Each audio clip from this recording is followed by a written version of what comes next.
왜 같은 나이인데도 돈의 흐름이 갈라질까? 습관이 만든 격차. 60세 동창회를 가보면 같은 나이인데도 누군가는 얼굴에 여유가 묻어나고 누군가는 여전히 생활비 때문에 허덕입니다.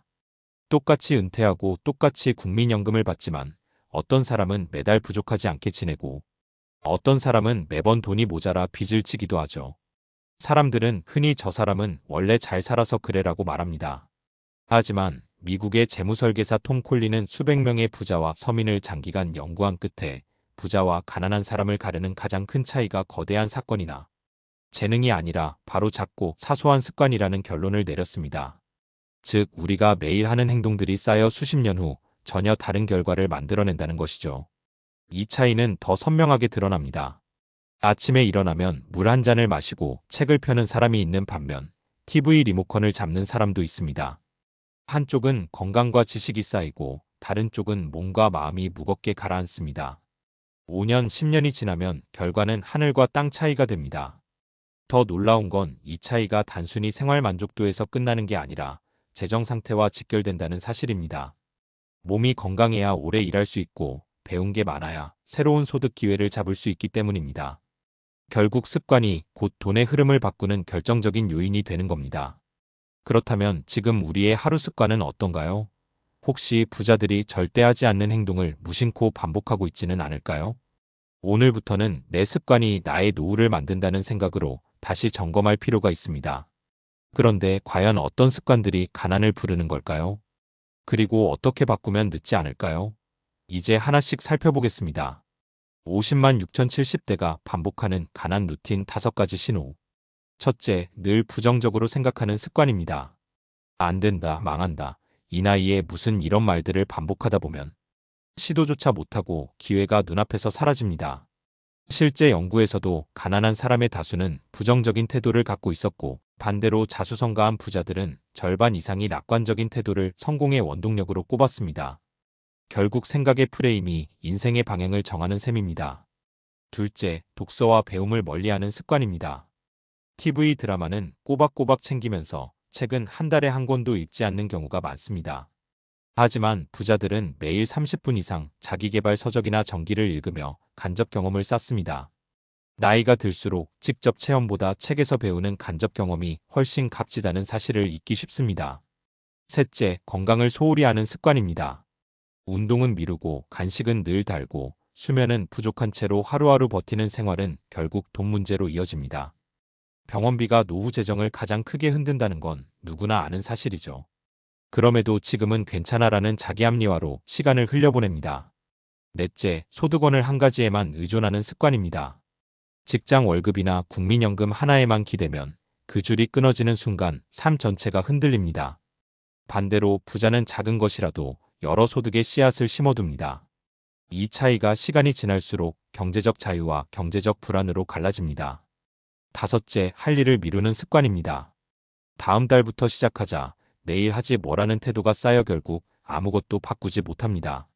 하루를 계획대로 보내는 사람과 미루는 사람은 1년 뒤 완전히 다른 위치에 서게 됩니다. 더 무서운 건 미루는 습관이 건강, 인간관계, 재정 등 모든 영역을 동시에 무너뜨린다는 겁니다. 이 5가지가 바로 50만 6070대에게서 자주 발견되는 가난 루틴입니다. 그런데 여기서 궁금증이 생깁니다. 그렇다면 부자는 이 5가지 상황에서 어떤 다른 선택을 했길래 결과가 완전히 달라진 걸까요? 부자는 절대 하지 않는 5가지 vs 지금 당장 바꿀 대체 습관. 부자는 첫째, 부정 대신 긍정을 선택합니다. 불안한 생각이 올라오면 만약 잘 된다면? 이라는 질문으로 바꿔 사고의 방향을 전환합니다. 이 작은 훈련이 새로운 도전의 용기를 키워줍니다. 우리도 지금부터 만약 성공한다면, 게임을 해본다면 머릿속 부정적 목소리를 잠재우고 더 많은 기회를 잡을 수 있습니다. 둘째, 책을 삶의 멘토로 삼습니다. 단순히 읽고 덮는 게 아니라 한 문장이라도 실천해봅니다. 예를 들어 건강 습관 책을 읽었다면 그날 바로 물 한 잔 마시기부터 실천하는 식입니다. 작은 적용이 쌓여 삶 전체를 바꾸는 힘이 됩니다. 셋째, 건강을 투자로 봅니다.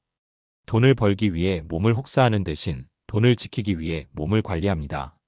아침 10분 스트레칭, 식사 전 공복, 물 한 잔, 하루 첨보 걷기 같은 사소한 습관이 가장 값진 자산이 됩니다. 넷째, 소득원을 분산시킵니다. 주식, 채권, 부동산, 작은 부업 등 자신에게 맞는 방법으로 최소 23개의 소득 줄기를 만들어둡니다. 중요한 건 큰돈을 벌겠다는 욕심보다 작게라도 꾸준히 쌓아가는 것입니다. 부자들은 바로 이 습관 덕에 위기를 기회로 바꿀 수 있었습니다. 다섯째, 미루지 않고 즉시 행동합니다. 오늘 해야 할 5가지를 정하고 끝내는 습관을 갖습니다. 스스로 마감일을 정해 압박을 주거나 가족 친구에게 약속해 책임감을 부여하는 것도 좋은 방법입니다. 해야 할 일을 오늘 끝내는 사람만이 내일의 부를 쌓을 수 있습니다. 정리하면 가난한 사람들의 습관은 부정무지방치 이존 미루기라면 부자들의 습관은 긍정학습 관리 분산 실천입니다. 당장 모든 걸 바꾸긴 어렵더라도 오늘 한 가지 대체 습관만 적용해도 삶의 흐름은 달라지기 시작합니다. 자, 그렇다면 지금 우리에게 가장 시급한 건 어떤 습관일까요? 몸일까요? 돈일까요? 아니면 마음가짐일까요? 선택은 지금 이 순간 우리 손에 달려 있습니다. 바로 쓰는 도구 7일, 부자 습관 루틴 지출 3줄 책 10종물 1잔. 습관은 거창하게 시작할 필요가 없습니다. 오히려 작은 변화를 바로 적용할 수 있어야 오래갑니다. 그래서 준비한 것이 7일 부자 습관 루틴입니다. 이 루틴은 누구나 따라 할 수 있고 돈이 들지 않으며 하루 10분 안에 실행 가능한 단순한 도구들입니다. 첫째, 매일 아침 물 한 잔으로 시작하세요. 공복에 물 한 잔은 몸속 노폐물을 씻어내고 혈액순환을 돕습니다. 건강이 곧 자산이라는 말이 있듯이 이 작은 습관이 하루의 활력을 바꾸고 병원비 지출을 줄이는 시작점이 됩니다. 둘째, 책 10쪽 읽기입니다. 성공한 사람들의 전기, 자기계발서, 건강서적처럼 삶에 도움이 되는 책을 선택하세요. 하루 10쪽은 많아 보이지 않지만 일주일이면 70쪽, 한 달이면 300쪽을 넘습니다. 책 한 권이 한 사람의 멘토라고 했습니다. 매달 새로운 멘토를 만난다면 우리의 생각은 자연스럽게 달라질 수밖에 없습니다. 셋째, 지출 3줄 기록입니다. 오늘 쓴 돈을 식비, 교통비, 기타로 단순하게 적어보세요. 단돈 1,000원이라도 기록하면 돈의 흐름이 눈에 들어옵니다. 가난한 사람들은 돈이 어디로 흘러가는지 모른 채 부족하다고만 말합니다. 반대로 부자는 돈이 어디에 쓰이는지 세밀하게 관찰하고 불필요한 지출을 줄입니다. 기록이 쌓이면 새는 돈이 어디서 나가는지 확실히 보입니다. 넷째, 7일 루틴 반복입니다. 하루만 하고 끝나면 의미가 없습니다. 최소 일주일은 꾸준히 실행해 보세요. 7일이 지나면 작은 성취감이 생기고 그 성취감이 습관을 이어주는 힘이 됩니다.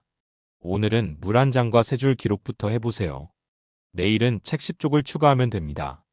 이 단순한 루틴이 쌓이면 나는 변할 수 있다는 자신감이 생기고 그 자신감이 부자 습관으로 이어집니다.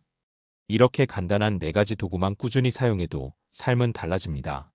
물 한 잔이 건강을, 책 10쪽이 지혜를, 지출 기록이 재정을, 7일 루틴이 자기 효능감을 가져다 줍니다.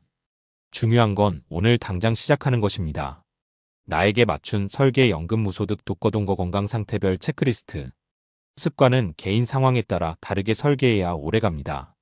같은 60대라도 연금을 받는 사람, 소득이 전혀 없는 사람, 혼자 사는 사람, 가족과 함께 사는 사람, 또는 건강 상태가 다른 사람마다 필요한 습관의 우선순위가 달라집니다. 첫째, 연금 수급자라면 지출 관리가 핵심입니다. 매달 고정적으로 들어오는 돈이 있으니 새는 지출을 막는 것이 곧 부자 습관입니다. 매달 연금이 들어오면 3분 안에 계좌 라벨링 생활비 저축 비상금을 해두세요. 용도가 정해진 돈은 함부로 세지 않습니다. 둘째, 무소득자라면 새로운 소득원의 씨앗을 심는 것이 중요합니다. 나이가 들어도 소규모 부업, 임대소득, 온라인 강의, 취미를 통한 수익 등 작은 길을 열어둬야 합니다. 처음부터 큰 돈을 벌겠다는 욕심보다 매달 5만 원이라도 내 돈이 흘러 들어온다는 경험이 필요합니다. 이것이 두 번째 소득의 시작이 됩니다.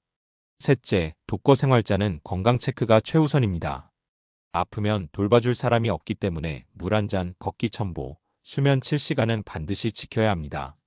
이 기본이 무너지면 다른 습관도 다 무너집니다. 또 지출 기록은 휴대폰 메모장이나 노트에 간단히 남겨두어야 혹시라도 문제가 생겼을 때 가족이나 지인이 확인하기 쉽습니다. 넷째, 동거 생활자는 가족과 함께 습관을 공유하는 것이 중요합니다. 예를 들어 지출 3줄 기록을 부부가 함께하면 불필요한 오해가 줄어듭니다. 책 10쪽 읽기도 각자 같은 시간에 진행하면 대화거리가 되고 관계도 돈독해집니다. 혼자보다 둘이 함께할 때 습관은 오래갑니다. 다섯째, 건강 상태에 따라 우선순위를 정해야 합니다. 무릎이나 허리가 약한 분은 걷기보다 스트레칭 중심으로 시작하고 당뇨나 고혈압 환자는 지출 기록에 식비 세부 항목을 추가해야 합니다. 단순히 얼마 썼는지가 아니라 어떤 음식을 사 먹었는지가 곧 건강 지출 관리가 됩니다. 결국 중요한 건 내 상황에 맞는 체크리스트를 갖는 것입니다. 무작정 따라 하기보다 나는 어떤 유형인가를 먼저 확인하고 그에 맞는 도구를 배치해야 습관이 오래갑니다. 오늘 10분 액션 계좌 라벨링 소득원 씨앗 신기 책상 3분 정리. 습관은 거창한 계획보다 오늘 당장 실행 가능한 10분 행동에서 시작됩니다. 돈과 건강, 마음을 동시에 챙기는 3가지 액션을 소개합니다. 첫째, 계좌 라벨링 3분. 오늘 당장 인터넷 뱅킹이나 통장에 생활비 저축 비상금 라벨을 붙여보세요. 예를 들어 국민연금이 들어오면 생활비 통장으로, 추가 수익이 있으면 저축 통장으로 자동 이체되게 설정합니다. 단순히 이름을 붙이는 것만으로도 돈이 흘러나가는 길이 달라집니다. 돈이 어디 있는지 모른다는 불안이 줄어드는 순간 마음의 여유가 생깁니다. 둘째, 소득원 씨앗 심기 4분. 오늘은 인터넷에서 소규모 부업 아이디어나 투자 공부 영상을 1편만 찾아보세요. 혹은 오래 안 쓰던 물건을 중고거래 앱에 올려보세요. 당장 큰 돈은 아니어도 내가 새로운 소득을 만들 수 있다는 경험 자체가 중요합니다. 이 작은 씨앗이 쌓여 결국 두 번째, 세 번째 소득원이 됩니다. 셋째, 책상 3분 정리 3분. 책상 위에 쌓여있는 영수증, 신문, 불필요한 종이를 정리하세요. 정돈된 공간은 곧 정돈된 사고로 이어집니다. 지출 기록을 쓰는 노트와 책 한 권만 남겨두면 내일 아침 다시 습관을 이어가기 쉬워집니다. 정리의 힘은 생각보다 강력해서 작은 공간을 정리하면 마음이 가벼워지고 오늘 하루도 성취했다는 기분을 줍니다. 이 3가지를 합쳐도 10분이 채 걸리지 않습니다. 하지만 이 10분이 하루의 흐름을 바꾸고 하루의 흐름이 일주일, 한 달 나아가 노후의 흐름을 바꿉니다. 중요한 건 거창하게 다 하겠다는 욕심이 아니라 오늘 10분입니다. 내일도 똑같이 이어갈 수 있도록 지금 이 자리에서 한번 해보는 것이 진짜 부자 습관의 시작입니다.